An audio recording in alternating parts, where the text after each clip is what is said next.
Hi everyone, and welcome to a conversation with myself and Lee, both from District Council in South Derbyshire. Today we're going to be talking about financial well-being, and we've invited along a couple of much more interested and informed people than ourselves in relation to that. So without further ado, would you like to introduce yourselves? And Tracy. Hi, my name is Tracy Harris. I'm a personal navigator for a project called Money Sorted in D2N2. Thank you. Hello, I'm Emma Manton. I am also a personal navigator alongside Tracy for the same project, Money Sorted in D2N2. Thanks for that. For those that don't know me, I'm Sean Woodcock. I'm the Health Partnership Manager at South Derbyshire District Council. And Lee. Hi everybody, I'm Lee English. I'm the Active Community Health Officer for South Derbyshire District Council. Okay, thanks for that. Just so briefly, I'm sure we're all aware mental health is taken a real battering since lockdown. Financial well-being is very much tied to that, and that's what we're here today to talk about. Yeah, thank you, Sean. So yeah, first question from me is to both of you, but first, Tracy, to yourself. How has the last year been for you from both a personal perspective and from a work point of view? From a personal perspective, it's been really difficult, really challenging. Last year, my husband had to work away for 6 months because he was part of the NHS team. So Monday to Friday, he was working and I was only seeing him at weekends. It was made more difficult because I was working from home, so I felt very isolated. Thank goodness we had a dog that needed walking. Otherwise, I don't think I would have ventured out of the house, to be honest. There were days when it got more difficult than others. So I enjoy running. So I would go for a run and just try and clear my brain and reset. Professionally was a challenge. We kind of had to rethink how we delivered the project. So we mainly deliver it face to face, and obviously with lockdown that completely stopped.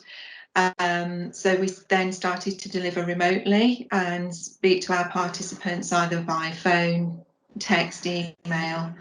And to begin with, it was a lot of welfare checks, giving them a call, seeing how they were doing, because it was a completely different world to all of us.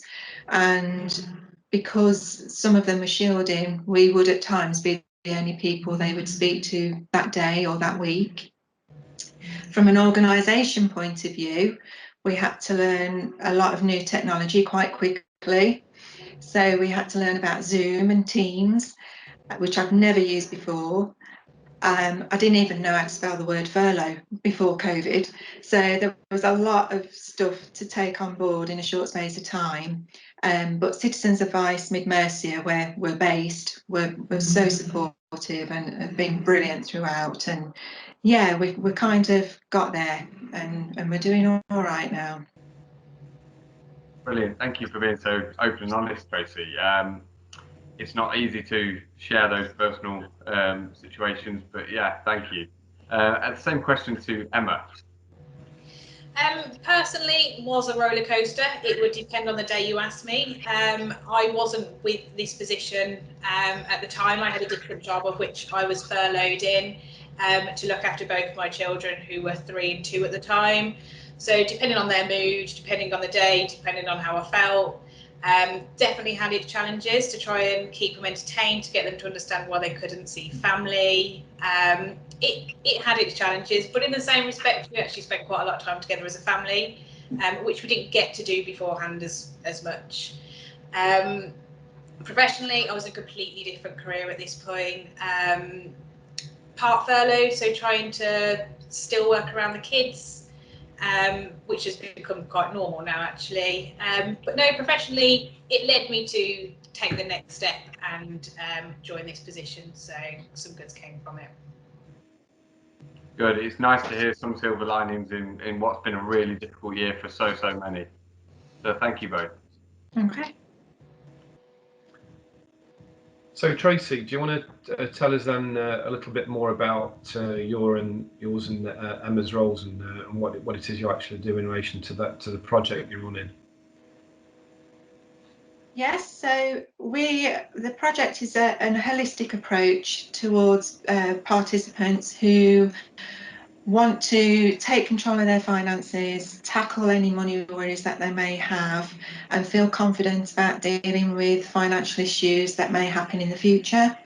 And we do that by creating an action plan with the participant, discussing what they would like to achieve, and then we break that down into manageable steps and help them complete those actions or goals. Okay, that sounds great. And is that something that's open to everyone, or just a few people, or what's the criteria for actually getting that sort of help? The criteria is you have to be a South Derbyshire resident and not in work for any reason, and want to sort of upskill your knowledge and confidence around finances. Okay, thanks for that. So Tracy's just mentioned a little bit around the role and what you guys are doing. So Emma, I just wanted to know if you could elaborate on that and tell us some examples of the cases that you're having to deal with right now and what those issues are. Yeah, so I'm quite new to the role, so I do have quite a fresh caseload. And I think with the last 12 months, we have had more families and mums access the service. It's been a struggle. They're having to find food for children. Gas bills gone up, electric bills gone up, so fuel issues have been there. Again, accessing food seems to be a major issue at the moment. It's something that we're trying to source quite a lot. Again, with the kids being at home. People don't know where to turn for the right kind of credit. So accessing what's actually affordable for them as opposed to the easiest option.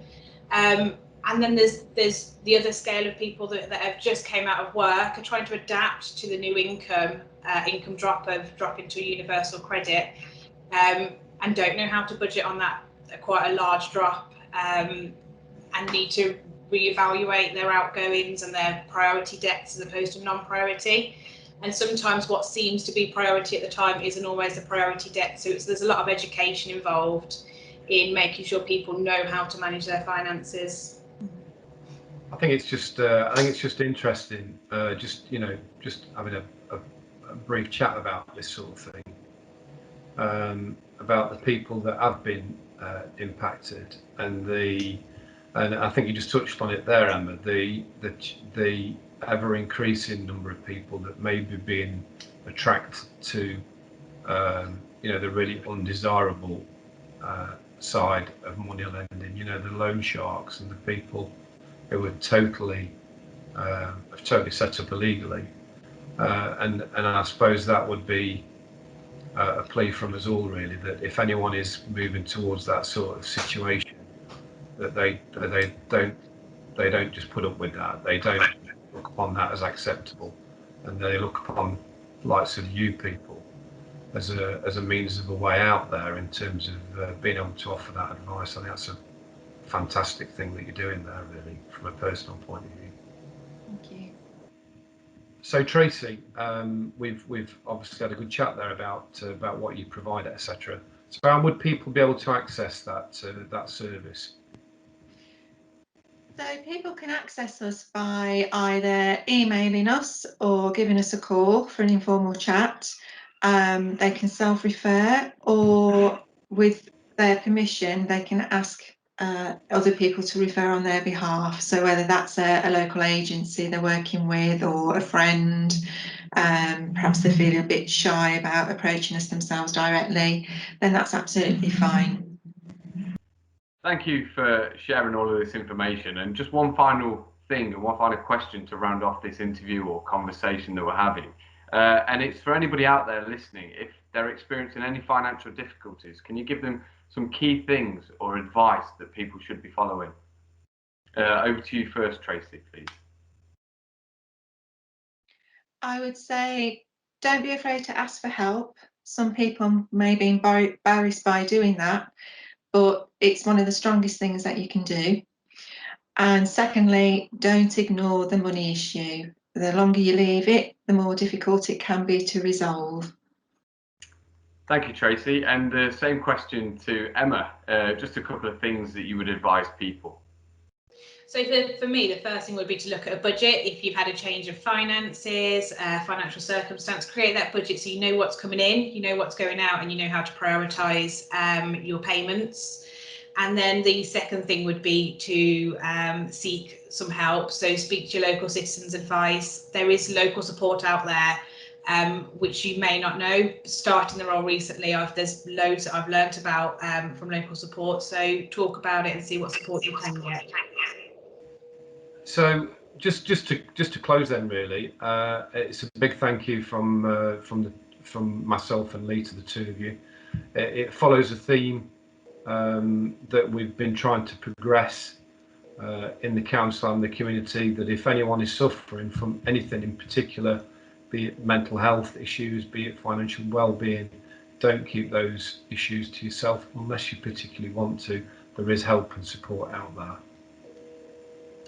And just another thank you from me to both of you for joining us today. And we hope that people have found this video useful. This is going to be one in a series of videos that we put out there around health and well-being, and that includes financial well-being. A lot of the topics are going to follow a health and well-being theme, but as we know, many things affect our health and well-being. So please do let us know what you think of the videos. If you've got a topic that you'd like us to discuss or you'd like some information on, please do get in touch and we'll try and facilitate that as best as possible. Thank you again for watching, and we'll see you soon.